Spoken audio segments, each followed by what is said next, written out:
Hello, everybody, and welcome back to Documentary Club. I'm Jeff Jones, and with me, as always, is Jack. How you doing today, there, Jack? How's it going? Doing very well, thank you very much. I want to say hello to all the people listening in on this another art. It's not an art theft, but it's certainly a kind of a theft. In a way, it is. Yeah, in a way. Made you look about fake paintings that this went on for years. Copycats, or not really copycats. Well, probably some of them maybe, but certainly some fake art that made its way into the high class, high crust. I'd never watched this one before. I'd never seen it. Been on Netflix for a long time, but I'd never watched this one until recently. Yeah, it came up in conversation. I remembered that I had seen it, and I believe I had shown it in an art class that I had taught, and I think it captivated me for quite a few reasons. And number one is just the brazenness of the con, like just Oh, conning oh, someone so well, oh my God. and just you have to remember, there scammers are going to scam as much as they can, right? That's what they do. There's Yep. always someone trying to scam. I'm sure it's happening right as we speak. Yep. So the other thing that really is interesting to me is at one point in the documentary they talk about how much art in hanging in museums might not actually be authentic. And Yes. I get into this a little bit more later, and I hope I can hold my comments, more comments till later. But I just wanted to put in this little point, and that is, if you can get an expert to say that your art is legitimate, then it doesn't matter if it's legitimate or not, because it's become legitimate.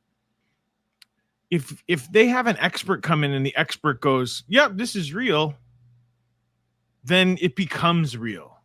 Yes. So Yes. there is this like gray area in art and in forgeries in general about what is real and how do you determine if it's real. And maybe your painting is fake, but you've tricked enough experts for them to go it's real, and then it becomes real. You got to have a way to reliably, repeatedly test this material, scientifically, that is everybody that says, okay, I believe you. It's correct. This painting is authentic because it's got all the right pigments, it's got the right canvas, everything lines up. We have some history, or as they call it in the documentary, provenance, and that's another part. We've talked about having this history that actually accompanies that painting. Where did it come from? And you can trace it all the way back to this, basically to the artist and his studio when it originated. But the other thing is that there is this unquenchable thirst for newly discovered art of famous artists, right? Indeed. And so there's always this desire for those things to happen. And I think it's part of it's greed, but part of it's naivete.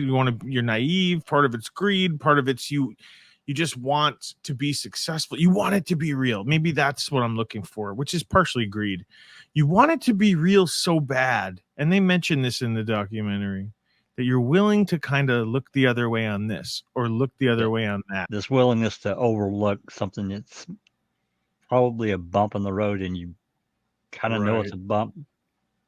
But interesting documentary you called Made You Look. And I love the tagline, a true story about fake art. I think it's great. It is. So, did you have a clip that you wanted to start with today, Jack? It kind of starts with this clip at 3:15. I don't know if you want to show it or not, but Okay. there's splashing news about this. The Nodler Gallery is closing now. It's owned by a guy named Michael Hammer. Before we show the clip, I did want to show what the documentary opens with. Yeah.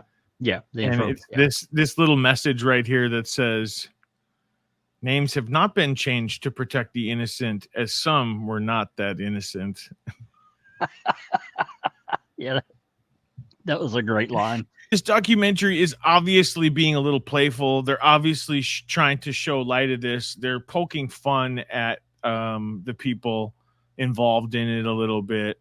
I mean, we're looking at the amount of art. We talked about the art heist at the Isabella Stewart Gardner Museum. And do you remember how much money that was? Was it 40 million or something? Or Something like that. Something like that. this is more. This is this art Double. that all of the art Double. that they scammed. Yeah, it's like double the amount stolen from the Isabella Stewart Gardner Museum. So we're talking about a massive amount of 80.2 million or something like that. That's insane. The money. I mean, you can see where the motive is to want to do it if you can get away with it, right? Sure. If you're getting away with it, you're like, oh my God, these people are soaking it up. I can't, make them fast enough. All right. So let's check out 315, the news of the Knoedler Gallery, the old gallery closing. I mean, it started with the news of Knoedler closing, and that was shocking. $80 million scandal that has the art world up in arms tonight. This is probably the largest art fraud that has ever been discovered. A con that went on for, nearly 20 years. Let's take some of the biggest names of 20th century art. I had the opportunity to buy a Rothko. Before they knew they were fakes, people thought these are great works of art, and they put them up in fancy museums. The Knoedler Gallery was New York's most venerable. And they sold to people like J.P. Morgan, Henry Clay Frick. They sold to the Met. They sold to the Louvre. Michael Hammer essentially assumed control of the gallery and put Anne Friedman in charge. Anne Friedman had a reputation for being someone who could really sell art.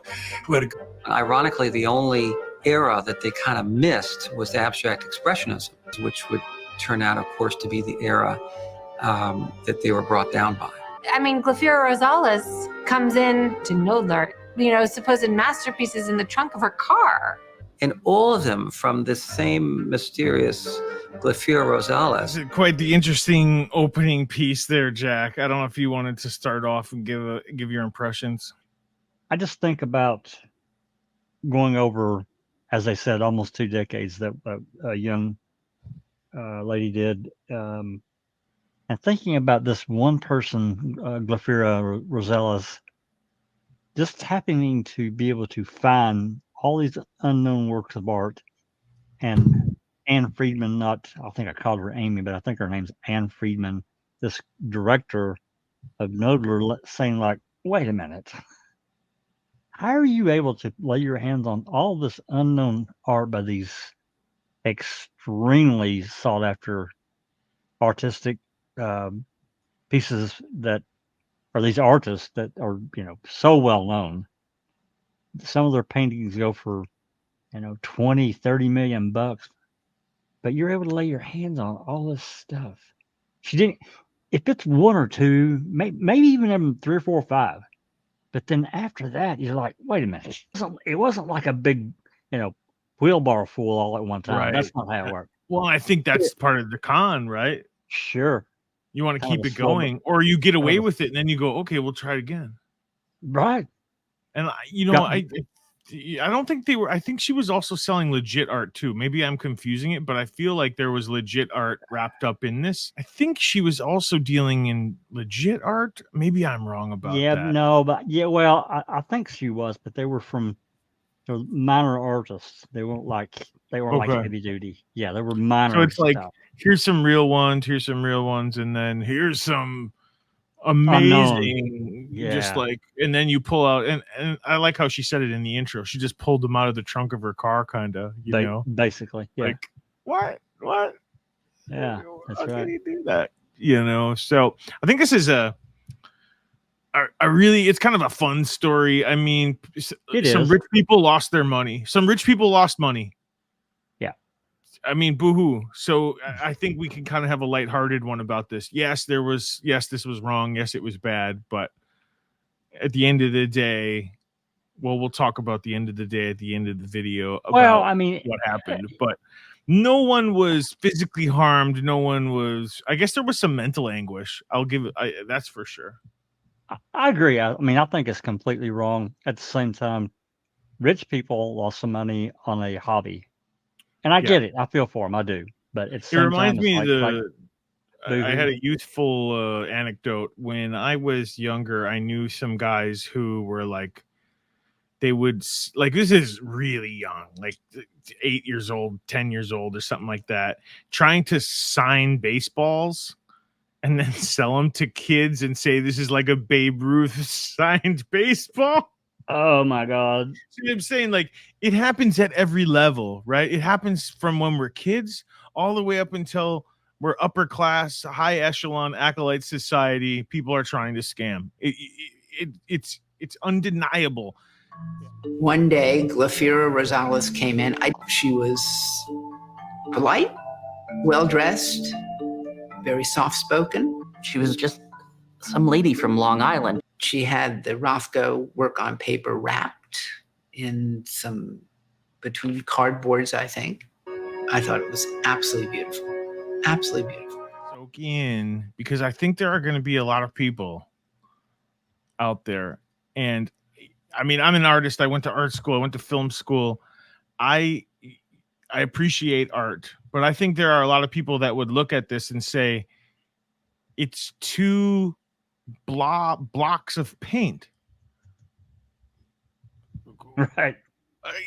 A sixth grader could do this. A third grader could do this. Why is this special? And I think it's a normal question to ask. I really do. And I don't know if I have the perfect answer for it. Right. But I remember the Seinfeld episode where one of Elaine's boyfriends, he sells paintings of triangles. And I feel like this is kind of playing fun of that, playing parody of this, because this Rothko is not the only painting that you'll see that is so abstract. It's just a couple blocks of paint. You know what I mean? It's a yellow background with a blue square and a red square. Who would think this is museum quality, right? So it's also the eye of the beholder, and it's also someone who knows, oh, this is a really, important artist, Rothko.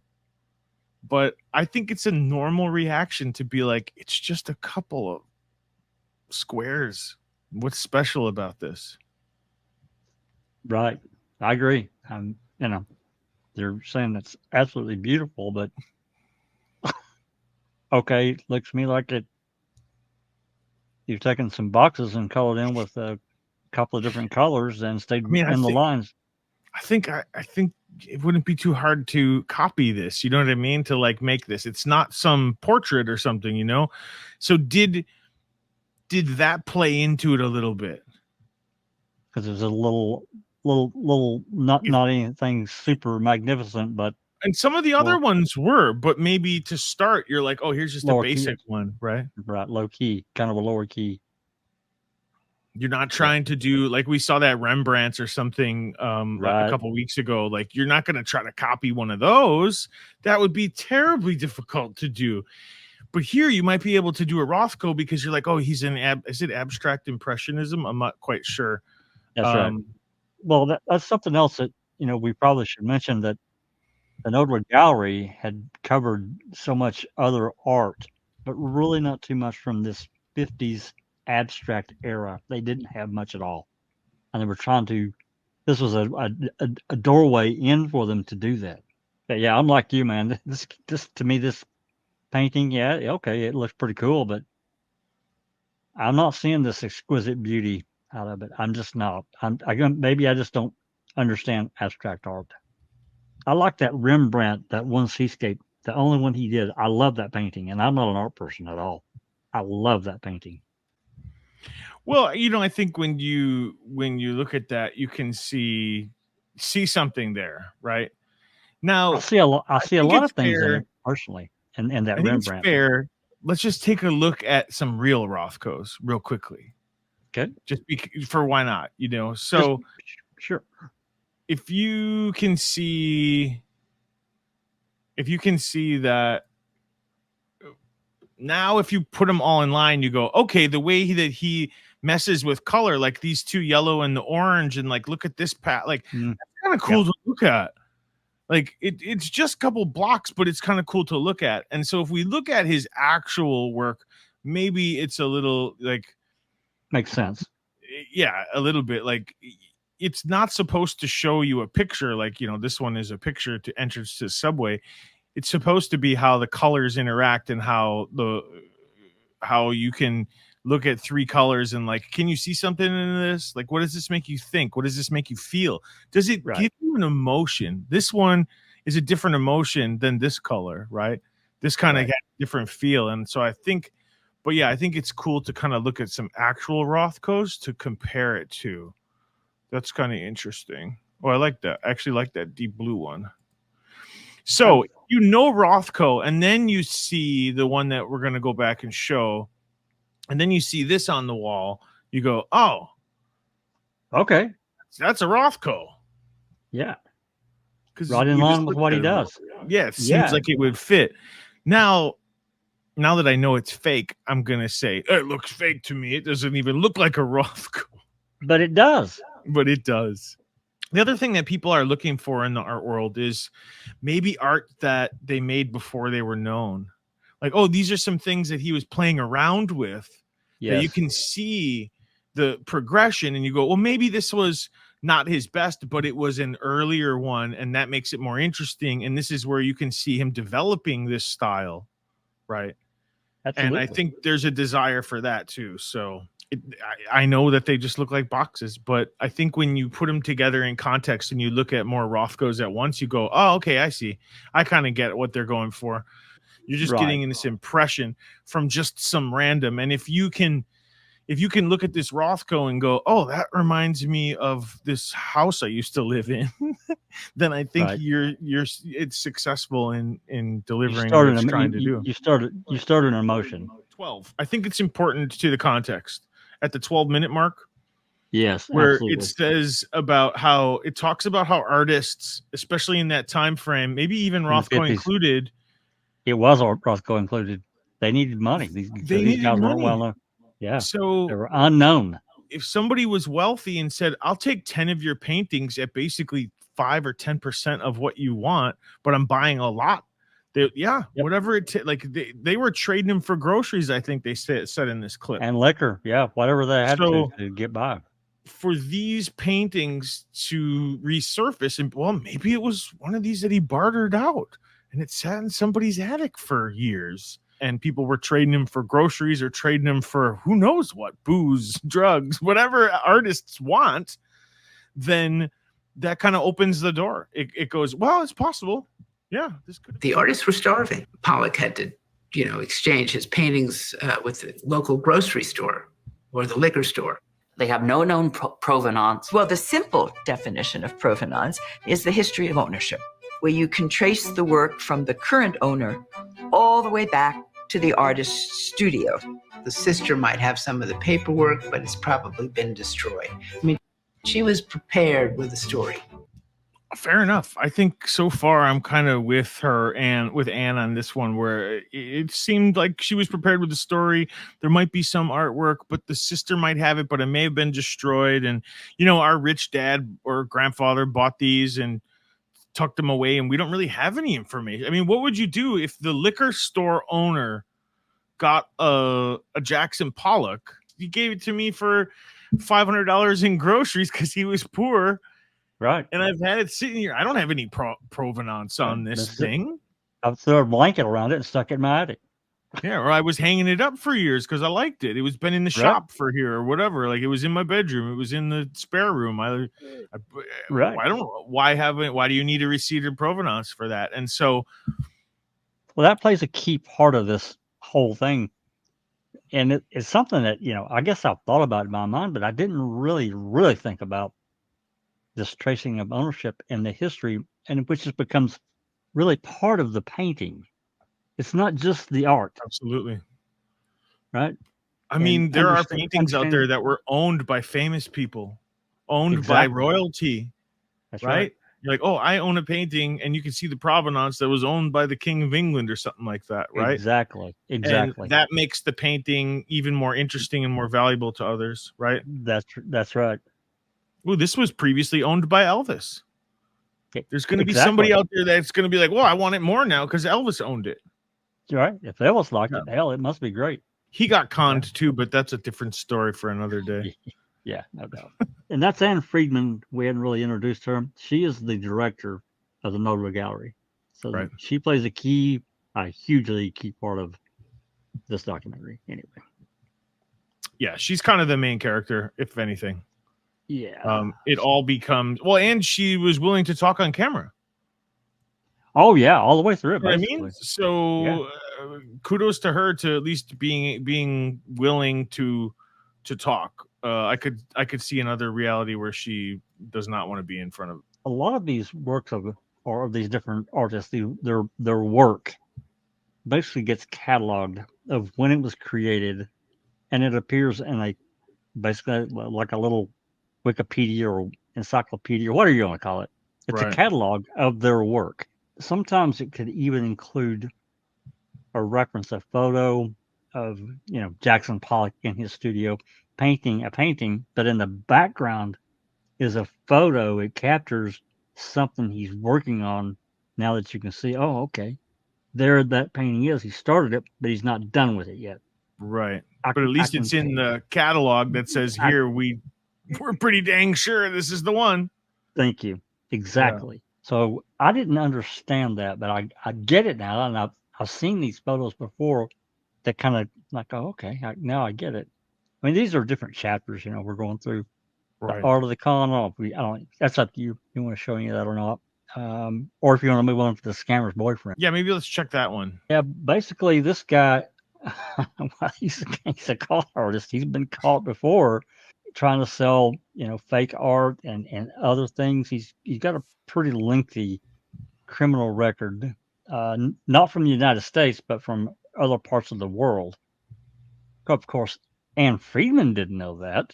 Why would she? It's like, I don't know, maybe she should have done more due diligence. I guess you could put that on the other side of the coin. But at the same time, you got to ask yourself, if she's having these paintings looked at by experts and they're saying, this is the real deal, why would she go any further into Glafira? I guess the argument can be made, but at the same time, he actually does play a really key figure in all of this. Well, don't you kind of wonder if he isn't in the background kind of influencing a lot of this, even though he's not really ever named in it because he wasn't the one moving the art, but.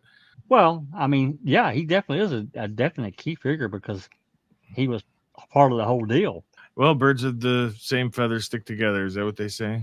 That's right. Who is Bergantinos? Who is Glafira Rosales? He's been accused of trafficking, forgeries in Spain. There are red flags surrounding him. And I think that's really all you need to know about the boyfriend is that he's already in deep in the con. He is a con. He's a con man. Yes. I think that it's important to put that context in there, and I'm glad they added that clip because that really goes, okay, now it's all fitting together. She's not just out there doing this alone. She either got the idea from him or is being supported by him, or they're working on this together, obviously. Right. And he comes up again a couple of times later, but we'll get more into him, on down the road. Yeah, maybe take a look at the forager. Yeah, because the origins. This guy, man. Patient. Yeah, I mean, consider all things considered, he's actually a pretty damn decent painter. I mean, let's be honest. What he did, he fooled a lot of people. Who's actually creating these forged paintings? What we know about Pei Shen is that when he lived in China, he was an accomplished painter. So he was trained at the Art Student League, a school in Manhattan where greats like Pollock received some of their training. The Chinese have had a tradition for 1,000 years or more of correctly copying. Almost no one could tell apart from true masterpieces. He's good. He has some talent. His Max Roscoe's a very bad copy. Brilliant.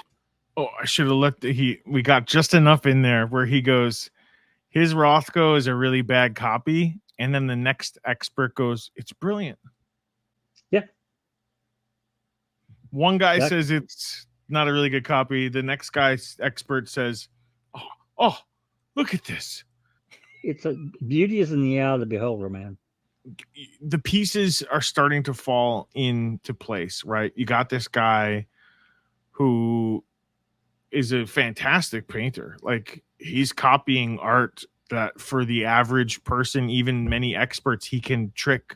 Yeah, and the next clip, I don't know if we necessarily have to play it at 29:05, but he's talking, and just by happenstance, he finds out that one of the paintings that he did, he actually sees in a gallery for selling for millions of dollars. That's a really good. Maybe we should watch that part.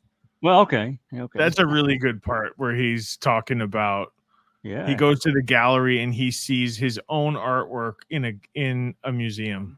He was at the 67th Street Armory and saw one of his works in the Knoedler Gallery booth.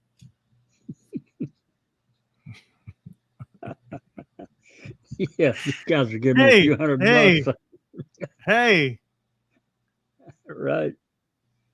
You're not paying me enough. It's more De Niro, dude.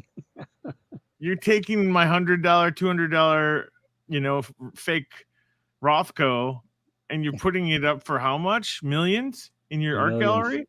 Yeah. Yeah. On top of that, as part of what they looked at against Anne Friedman, right, wrong, or indifferent, that people can make up their own mind. The gallery was doing really well with what she was paying Glafira, and then versus what they were selling these paintings for. And that just went up. It didn't go down, it went up. So they were doing really, really well financially. And that had to raise at least a few red flags. I mean, I don't know her history. I'm talking about Friedman. I don't think she's necessarily a bad person.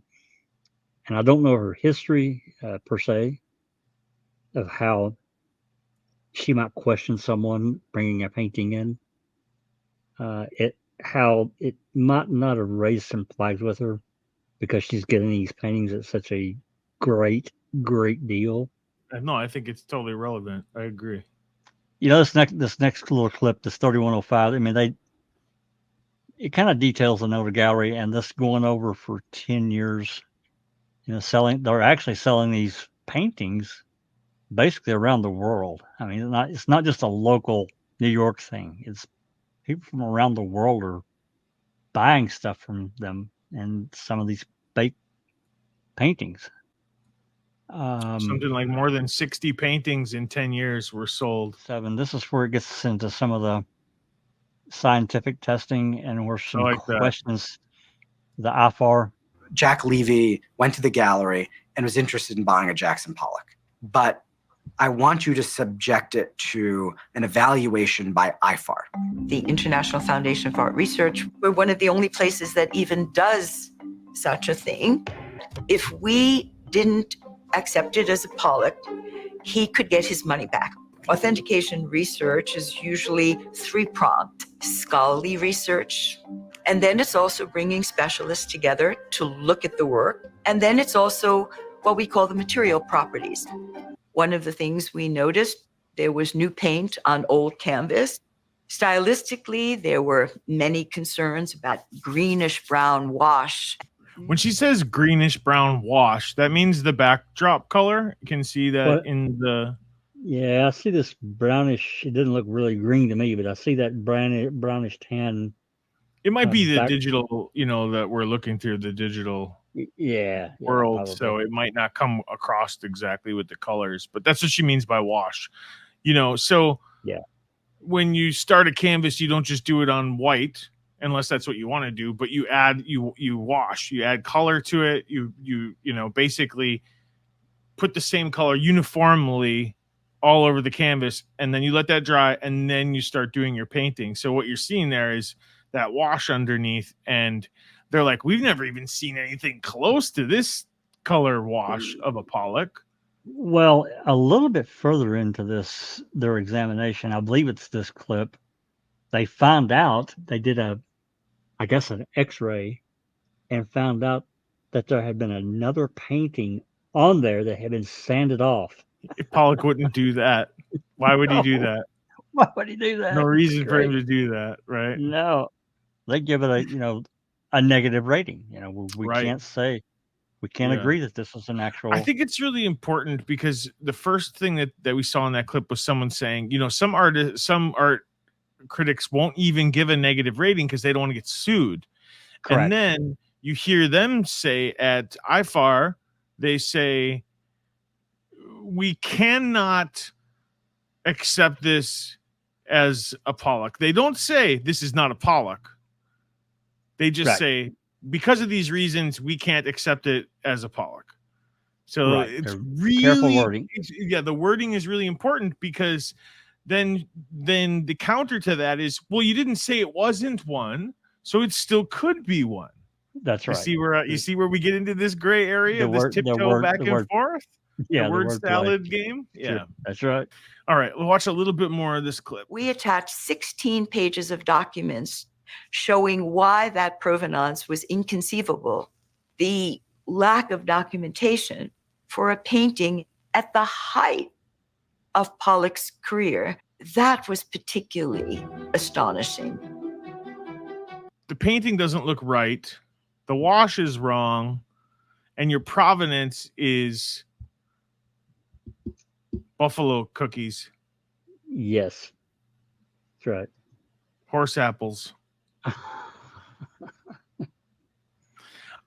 So how could IFAR approve it? They just can't. No.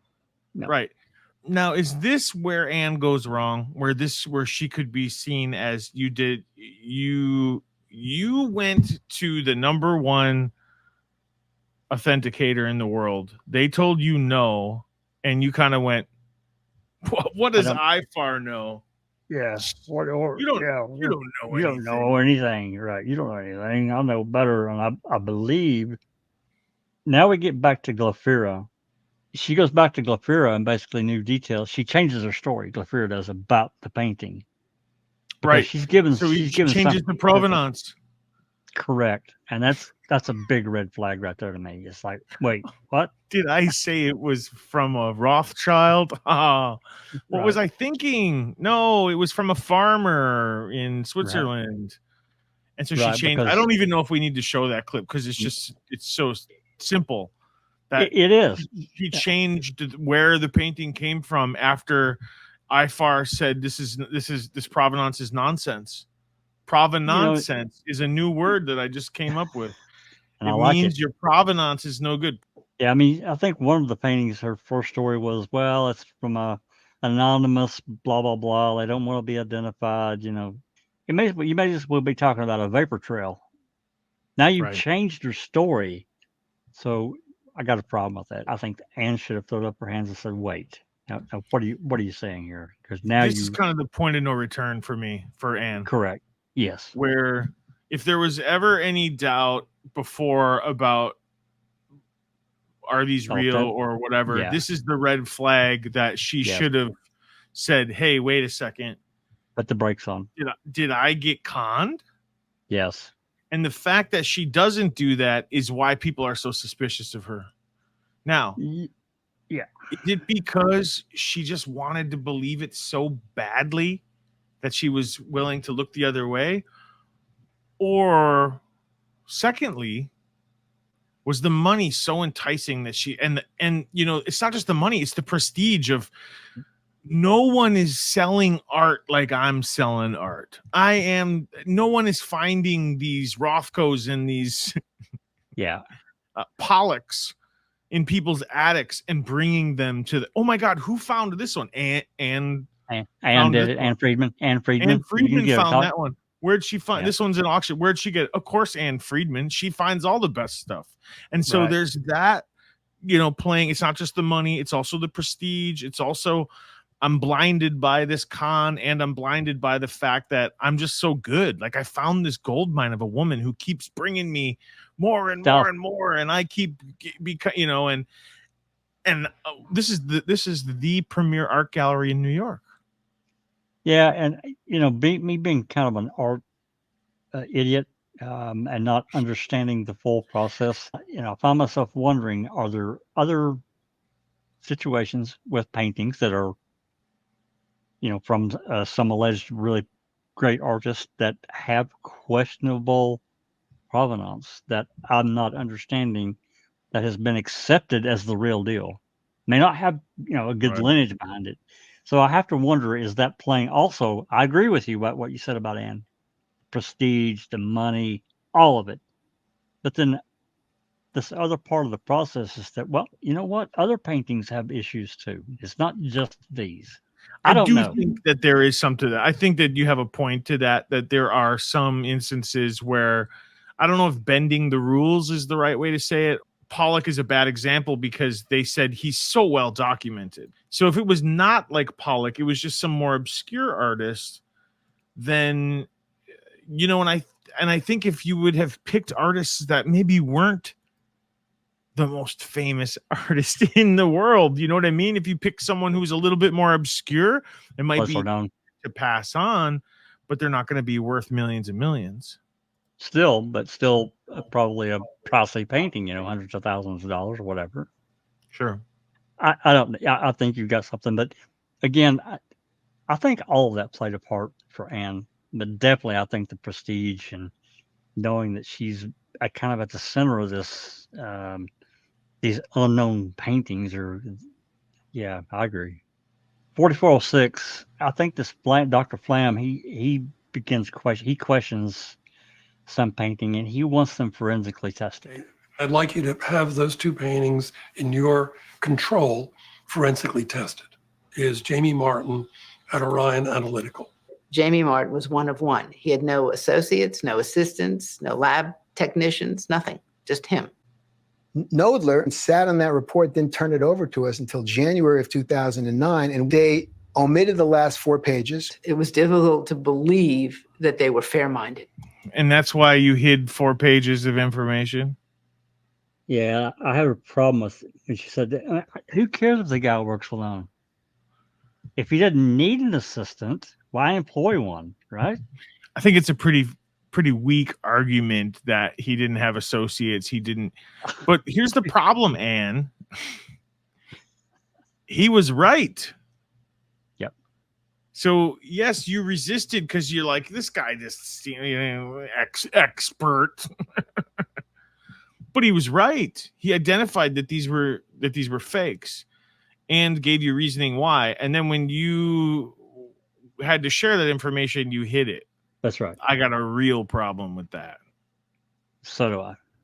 And coincidentally, that's when the FBI is alerted. Yeah, because now this guy, Dr. Flam, he's in this situation like, okay, we got a problem here. Anne takes a real offense to this. She's like, well, he could have just come and had a sit-down conversation with me. Well, what good's that gonna do? You clearly are willing to. You remove the last 4 pages of this report. It's crazy why she would act that way. It's just and crazy. We are, this isn't the first suspicion we've had. We're kind of down. We've been going down the rabbit hole a little bit.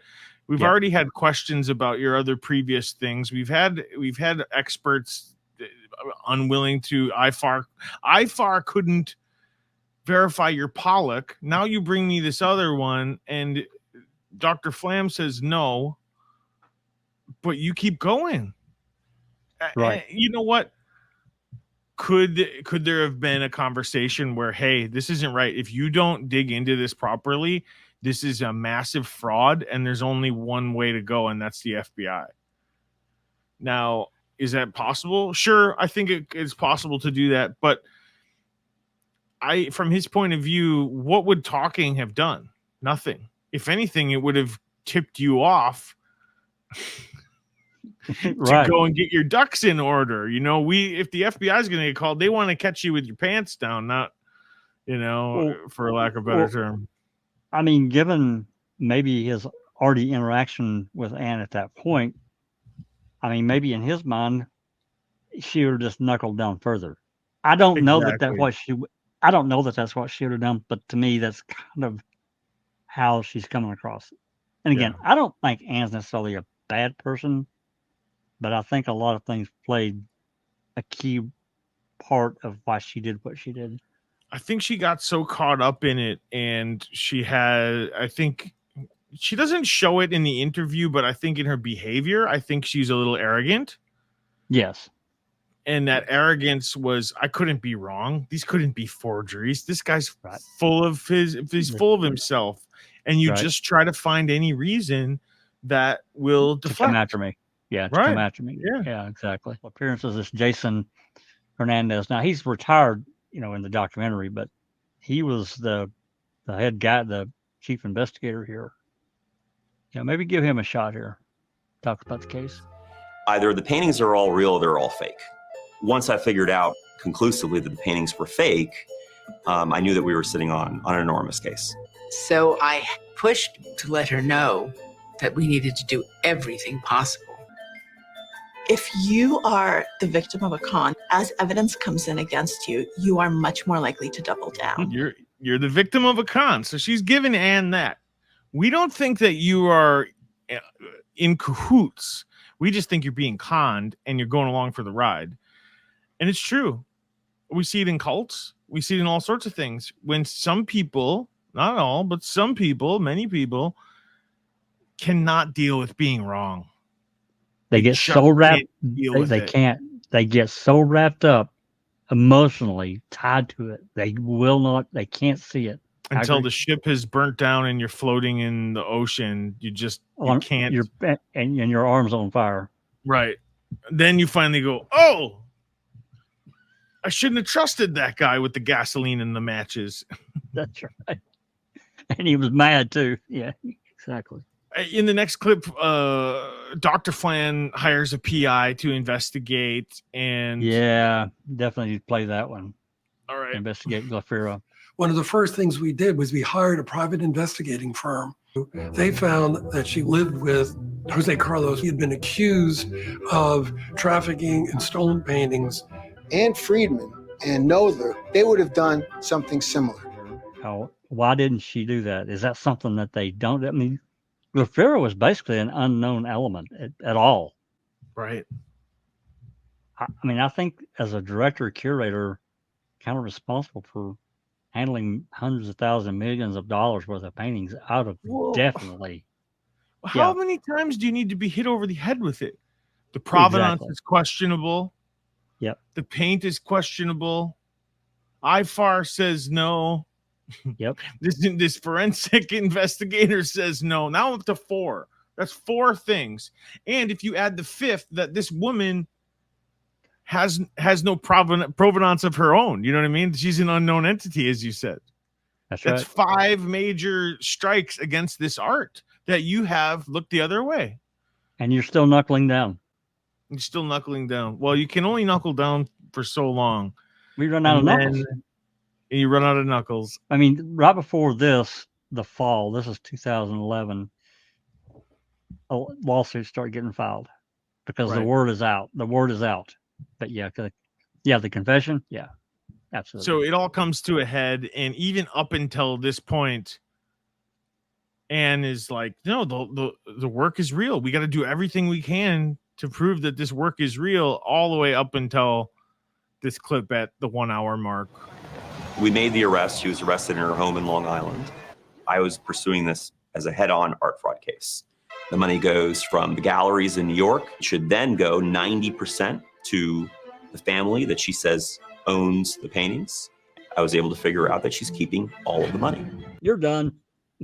It's just like the big turkey at Thanksgiving, stick a fork in it. You're done. Know, when we talked about the art theft at the Isabella Stewart Gardner Museum, we talked about how there was a plan all the way to the end, where the art's going to go at the end of it's planned from A to Z. Yep. This one was not planned A to Z because you did not consider the fact that you're only supposed to take 10% of the sale. The rest of the money has to go to the owner of the painting.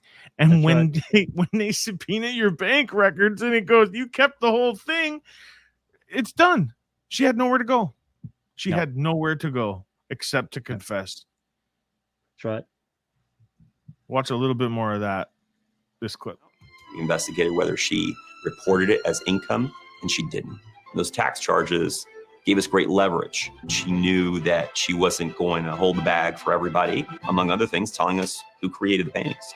Well, Al Capone didn't get arrested for murder, for racketeering. He got arrested for tax evasion. Yep. It's really funny because it's just so easy for an investigator, right? Well, yeah, a decent investigator. Subpoena the bank records. Did you pay your taxes on that? Nope. Okay, we got you.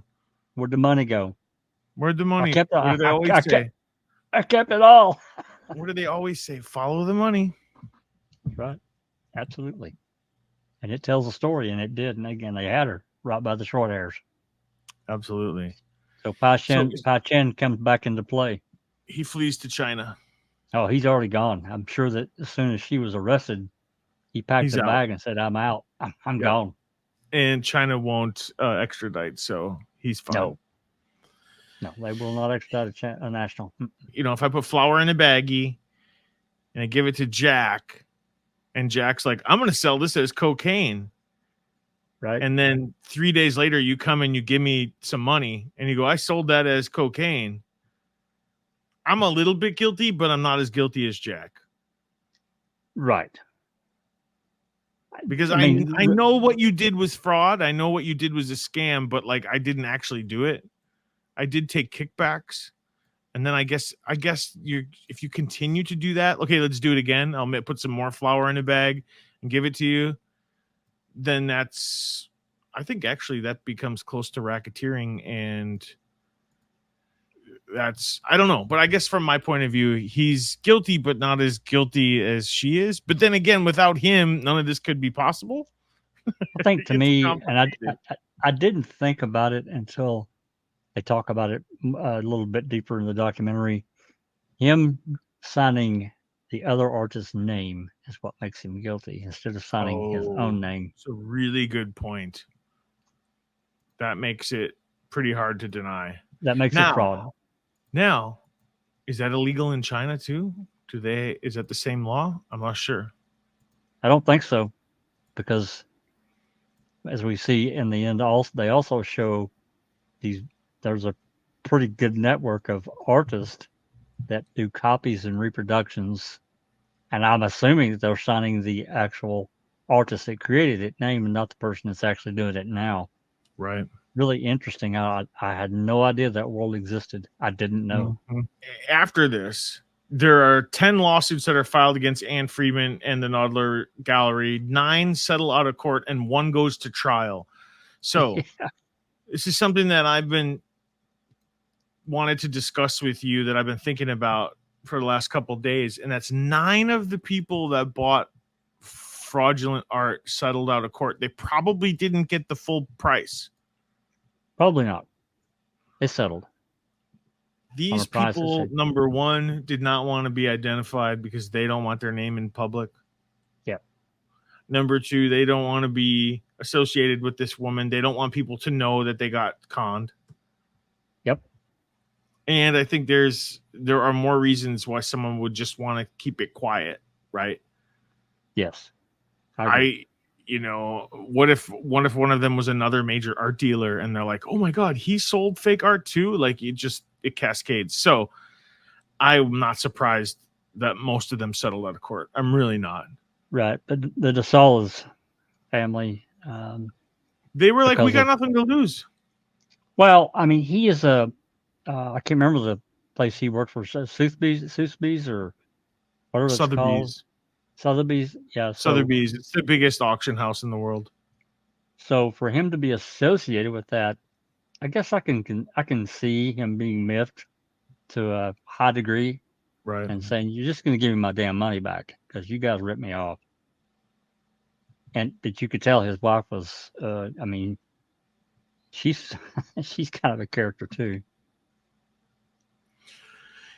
So I think, I don't know if we need to show a lot of the Dessauls, maybe a little bit, but basically they go to trial. They're all geared up for trial. They are ready. The court date is set. Anne Friedman and Hammer, we're going to testify, and then word comes down that the case was settled. That's right.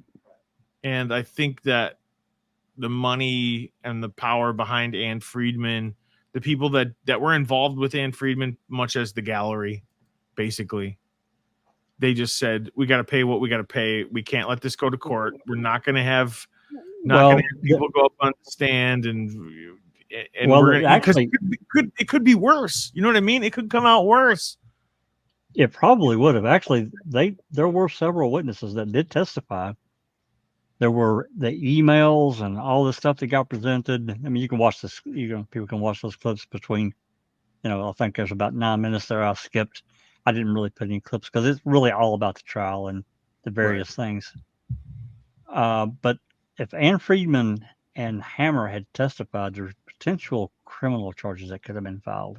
That was the other point. That's a really good point that the documentary does bring up, that they were worried that if you get on the stand and you don't want to perjure yourself, you might. And in civil trials, you can't plead the fifth. Or if you do plead the fifth, the jury can take a negative inference of that. Correct. And they can infer that you're trying to hide something, so they can use that to boost the amount of money, the settlement. That's right. That's a complete flip from a criminal trial when they can't do that. You're not allowed. Right. People are just saying, I'm not going to damage myself if I give an answer.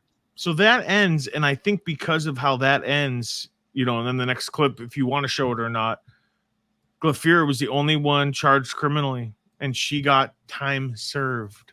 Yeah, she served a few months. Basically, I think she was under house arrest for a short period of time after that, and then she just kind of drops off the radar. I think we don't have to show that. I think she ended up working in a diner. Wow. And then, of course, the end of the documentary, they go looking for a couple of fugitives at this point. Jose Bricantinos Diaz was arrested in Spain on the U.S. charges. They're Spanish nationals, and we have to go through an extradition process. Spain has decided that they would not be extradited. And I think part of the fact that this was so international, that you had someone from China and some people in Spain, and they're committing crimes in the U.S., and then when the crimes are over, they disappear internationally. It's like, they come and commit crimes in our country and then leave us with the bill. Well, it's irritating. It's really irritating. You want to be our ally, you sign the extradition. If somebody commits a crime in the United States, they come back here and they go through the process of a trial. You don't have to say, well, they're Spanish, we're just going to let them stay here. We're not going to send them back to your country. Okay, are you really our ally, or you're just kind of our ally? Right. It's complicated. It really does get complicated. It does. It does.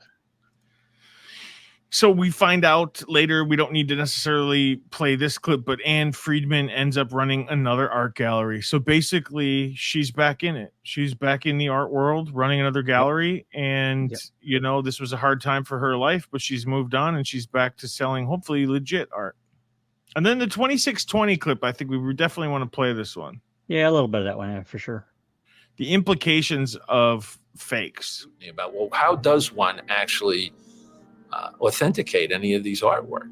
As long as people are selling art for a lot of money, we're going to see really large scale frauds. And is the art world really doing what it should do to find that out? 10 years ago, that painting behind me would be worth $5 million. And right now, it's sitting in my office. You can touch it, it's worth nothing. This is one of the points that I talked about in the beginning of the documentary. So I'm glad that he brought this up again, because it's all about perception. Yes, it is. So just because this one artist didn't paint it, it looks the same. It tricked experts. You thought it was beautiful until you found out that it wasn't a Rothko or it wasn't, I don't know who made this painting. And then all of a sudden it's worth zero. Oh, gasp, clutch my pearls. But you loved it. You loved it 20 minutes ago. You thought it was the best thing since sliced bread. That's right. We think about this, and I know that, this would be a rare hypothetical, but you think about if an artist, a good artist, was able to lay their hands on a canvas from the 40s or 50s, the right pigments that were used at the time, you got a recipe for disaster right there. Because if the painting is color correct, chemically correct, stylistically correct, how would you know the provenance? Well, okay, we'll create a little provenance with it too.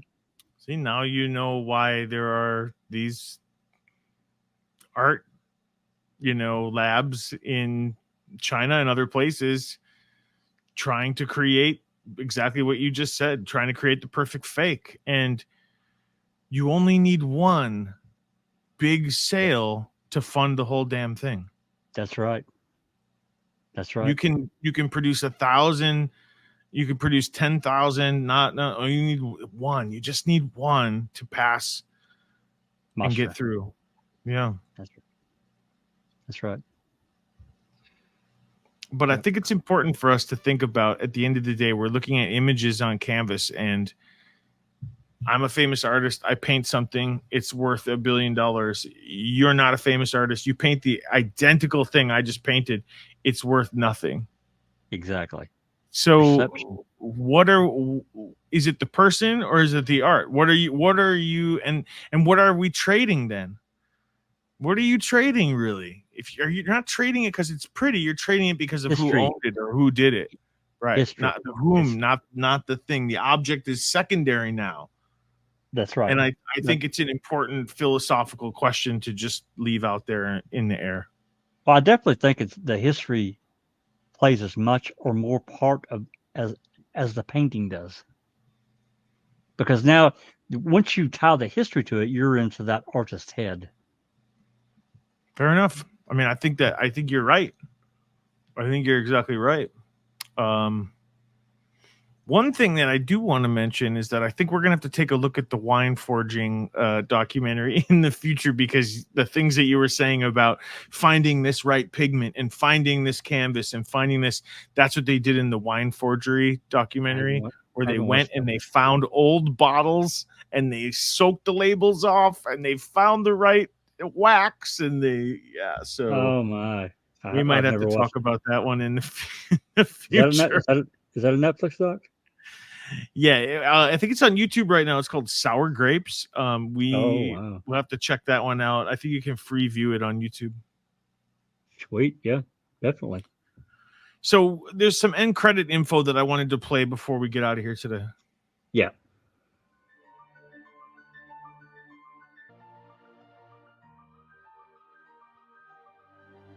Can you imagine working as a waitress after you did all this? That's kind of taking the low road, but that's probably all she could find. I'm just guessing. So the other part to that is her boyfriend, who was so close to her, doesn't seem to be in the picture anymore. Not helping her out. No, not helping her out. So was that relationship really anything, or was he using her? You know what I'm saying? Like, it's obvious that it wasn't a real relationship where they'd still be together, because when times get hard, now you end up serving. Well, there's a daughter, and there's a daughter, and I don't know if he's the dad or not. If he is, then holy crap. Yeah. Does the daughter have to fly overseas to see her dad? I mean, God almighty. I thought it was a real fun documentary. One of my more, non-violent criminal documentaries that I like. I enjoyed checking this one out. I hope you guys enjoyed it too.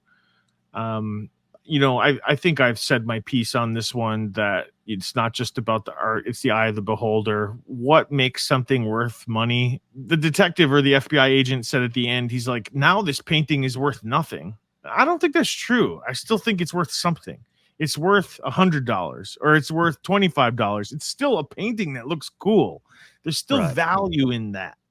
And to say it's worth absolutely nothing, I don't know if I agree with that either. But Well, there's one more aspect I didn't mention. I thought about it, but maybe it applies, maybe it doesn't. But think of this as like a rare coin, like a double eagle gold coin, or any more rare object.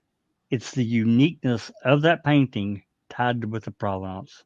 So it's unique. It's unique. There's only one. Right. So that has to play some into that angle too.